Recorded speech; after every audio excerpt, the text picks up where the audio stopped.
আমরা প্রশাসনের কাছে দাবি জানাচ্ছি, অতি সত্বর এইসব কুলাঙ্গারদের বিচার করতে হবে।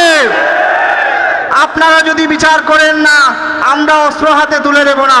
কারণ তালামিজে ইসলামিয়ার কর্মীরা, আল্লামা ফুলতলি সাহেব কিবলা রহমতুল্লাহ আলাইহির কর্মীরা অস্ত্র হাতে নিতে জানে না। তালামিজে ইসলামিয়ার কর্মীরা ক্ষমা করতে জানে। আপনারা আমাদের কাছে ক্ষমা চান, আমরা ক্ষমা করে দিয়ে দেব। আমরা রক্তের বদলা রক্ত নিতে চাই না, আমরা অস্ত্রের বদলা অস্ত্র হাতে নিতে চাই না। আমরা ক্ষমা করতে জানি। ক্ষমা চান, নাইলে ধ্বংস অনিবার্য, ধ্বংস অনিবার্য, ধ্বংস অনিবার্য। আমি আপনাদেরকে সাক্ষী রেখে আল্লাহ দরবারে বলতে চাই, হে আল্লাহ, আপনার দিনের জন্য আমার ভাই রিয়া রক্ত জড়িয়েছে, আপনি তা কবুল করে নিন।